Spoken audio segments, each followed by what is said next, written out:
Hi guys and girls, I'm Petra. Welcome back to the channel again. Happy Sunday. Um, as you can see, I've got an earpiece in here with a little microphone here because a few of you had complained that the audio wasn't wonderful. You asked me to speak up. So I thought maybe this will help. Maybe this will improve the quality of the sound. So please let me know if that is an improvement. And if not, then I'll think of something else, maybe get a microphone or something. I can sit and speak into the microphone. So please just let me know. And I'll try not to touch the microphone because I don't want to wreck your hearing. But yeah, so I hope this improves it. I've got to get used to it because I don't really like having an earpiece in. But if that's going to help, then of course we'll do that. Today I wanted to speak on on the Chameleon Covert Narcissist. Why chameleon?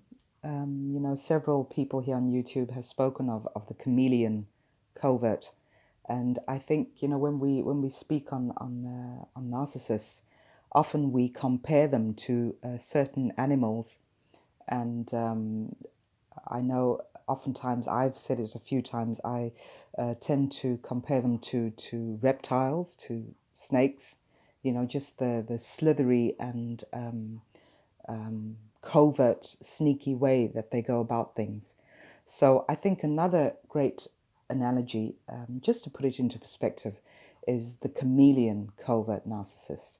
So I have some notes here. If you see me looking down, then that's what I'm looking at.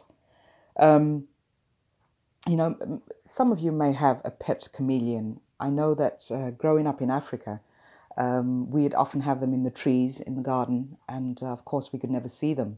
And I remember my mother saying, "Come and have a look, there's a chameleon there." And you really had to look closely because they blend in, of course, with their surroundings. So if you weren't aware that a chameleon was there, you would overlook it. You had to really look closely, which also happens, of course, when you are dealing with a covert narcissist. If you are not in tune, and especially in the first stages of a relationship, you are not in tune with who they are. So because they blend in so well, they blend into their surroundings, so you will not be onto them right at the very beginning. But of course, when you start taking a closer look, when you scrutinize their every move and what they say, then it'll become visible. Then you will be able to see just who you are dealing with. So yeah, they blend in. The chameleon covert blends in. They change their colors to match your color. And this is something I've also said previously, is that a narcissist, especially a covert narcissist, studies you.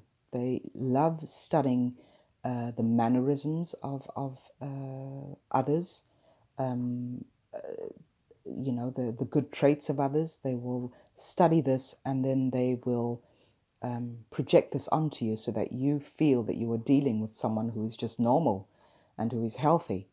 So this is all part of I know there is, to give an example, there is a film here somewhere on YouTube, I forget the name, but this was someone who had a pet chameleon, and they put it on the table, and then they used all different sunglasses. There was a blue pair of sunglasses, red, green, pink, all different colors, and of course they put the sunglasses next to the chameleon, and he or she would just match those colors.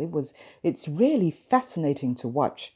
I was really fascinated by this, and I thought, oh yes, now I remember how this happened in my youth, with finding the chameleon in the tree or finding it on the grass or, wherever it was, where it would just match the surroundings. And again, this is exactly what a chameleon covert narcissist does.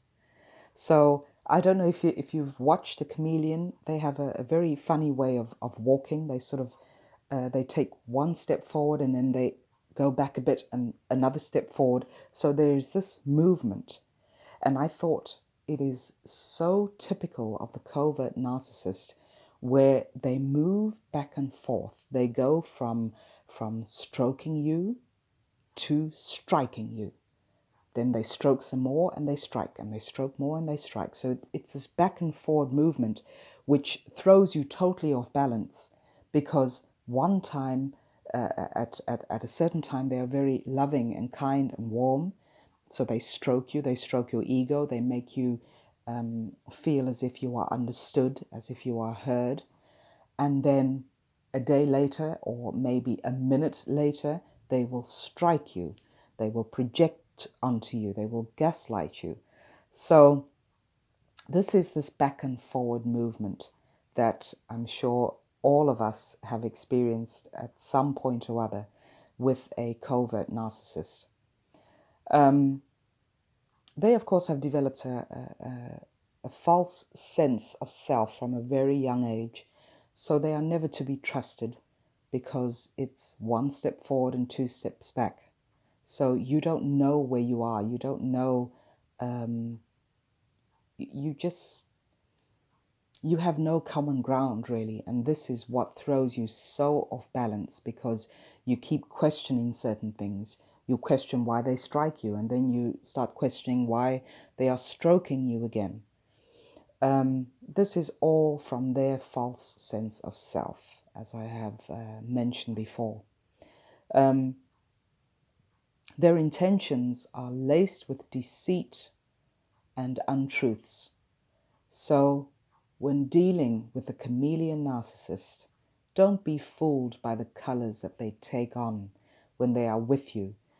This is why so often us as survivors of narcissistic abuse, as empaths, as codependents, we look at the narcissist next to us and think, they're just like me. They love the same things that I love.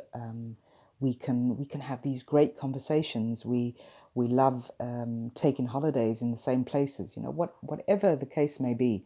But this is them being a chameleon next to you, taking on your colors, blending in with your values and your virtues, and making it look very authentic. But again, they cannot be trusted in this.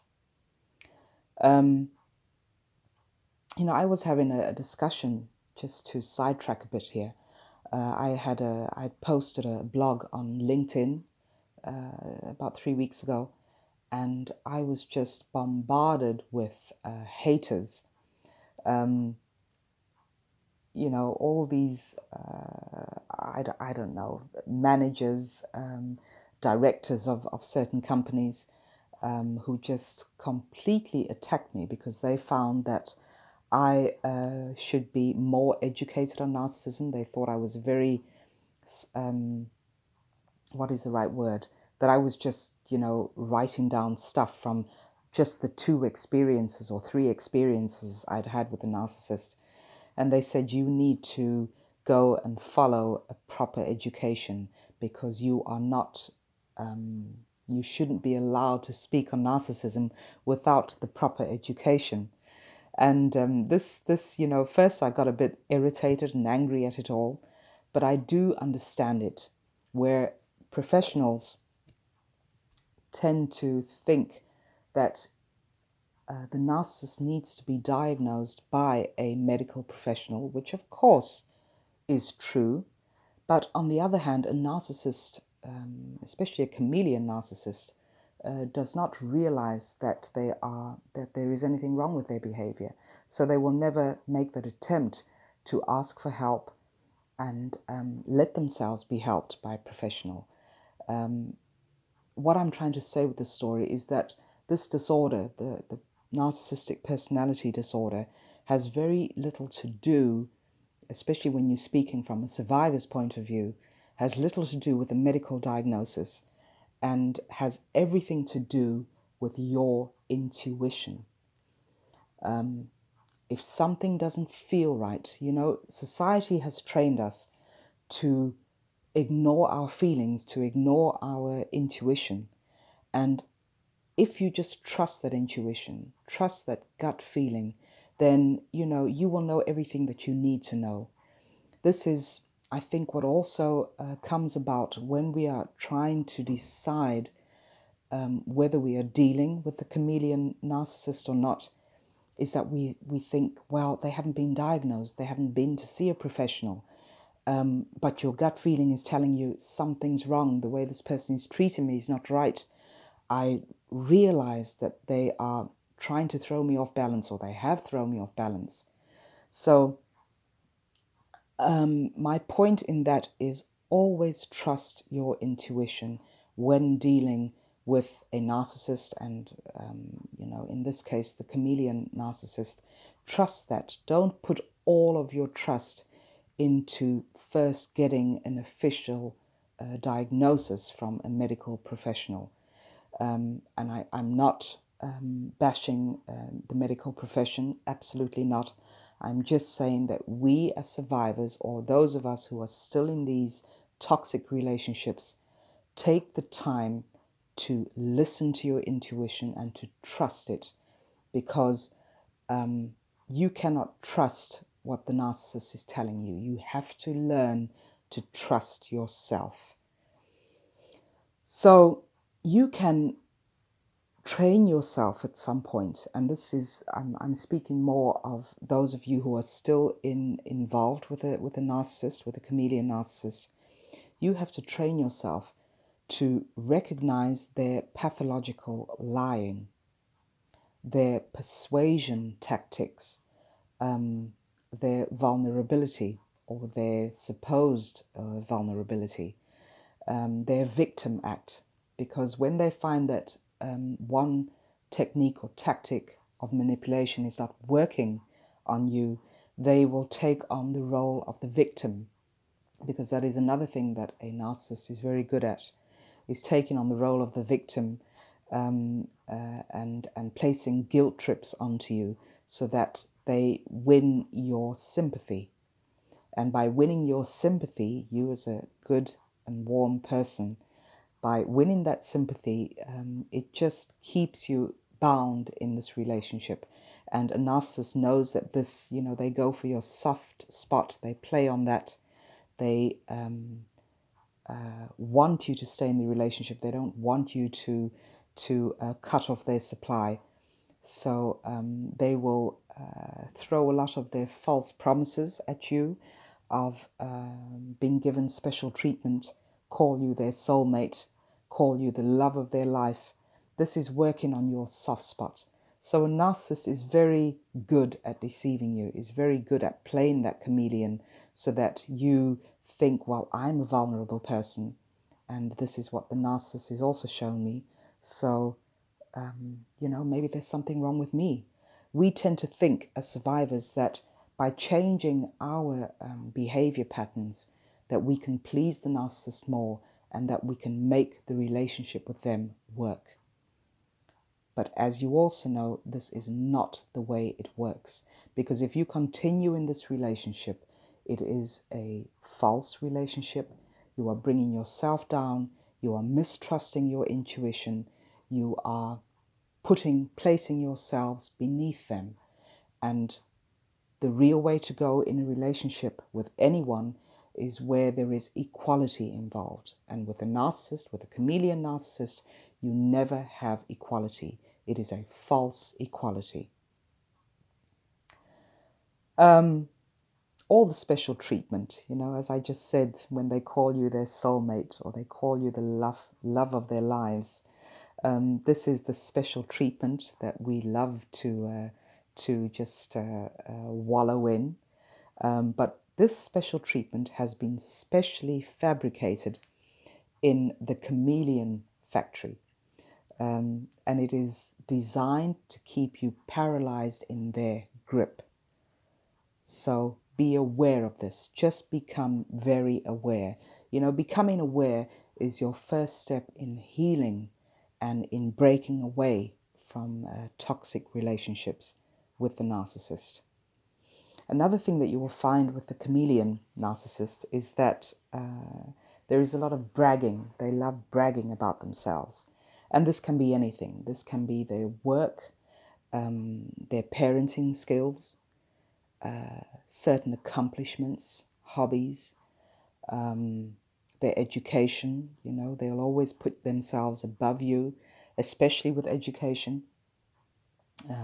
show you all the achievements that they have, all the great diplomas maybe and certificates that they have achieved in their lifetime. It's, all these things are designed to make you feel inferior to the narcissist. When they brag about themselves all the time, they are continuously, because they are dealing with a false identity, they will always want to make you feel the same way as they feel about themselves. So you will come off feeling inferior, and the narcissist gets a sadistic kick out of this. It is all designed in their factory. And I feel that, in today's superficial society, there is a growing number of chameleon covert narcissists. It's so extreme. I see it, and I'm sure many of you can relate to this, where because you are educating yourself more on narcissism, and especially on covert narcissism, you will at some point be able to just pick them out of a crowd. You will see them on social media. You can just pick them out. It's those people who are they feel this urge, especially the younger generation, to continuously be taking selfies, continuously bragging about where they've been on holiday, which club they hung out in, their designer clothes, all this sort of superficial stuff. This is today's society, and I find it extremely scary. And don't get me wrong, I mean, we all, get on social media, and I do it myself, where, you take the selfie and you put a text underneath that for Instagram or for Facebook. That is okay when it happens on a irregular basis. But if you're doing this, I know some people whom I follow on social media, they tend to do this, every hour or at least 3 or 4 times a day. And it's just the call and the cry for attention. It can be very irritating at times. So, just become aware of how you put yourself out there, and also become aware of those in your social networks, the way they put themselves out there. If it gives you an overall bad feeling, if it irritates, if it sort of, if it irks you, 9 times out of 10, you are probably dealing with a chameleon narcissist as well. So, yeah, I hope that shed some light. This was again after a question that I received about how would you compare a covert narcissist to an animal, and I thought, oh, it's a great question, and a chameleon came up. I thought, I've used the snake analogy a number of times, and yeah, it's very true that the chameleon narcissist will just blend into your authentic values, your authentic outlook on life, everything that is authentic about you. This is what the chameleon narcissist is envious of, and that is why they will take on that role by blending into every aspect of your life. But just remember that it is all false. It is not their true identity. So I hope that has helped you out for today. I hope that has answered your question. I wanted to do, this coming week, I want to do a video on a subject that I'd touched on a couple of weeks ago, where I said I would do a short video on the paralyzed adult child of the narcissistic parent. So I will make a video on that this coming week. Okay, I'm off to the movies right now with my daughter. Have a great Sunday, and speak to you all soon. Thank you again for all the new subscribers. Thank you for sharing the videos, and thank you for all your responses and emails and your comments down in the comment section. I'm very grateful to you all. Thank you once again, and speak to you very soon. Bye now.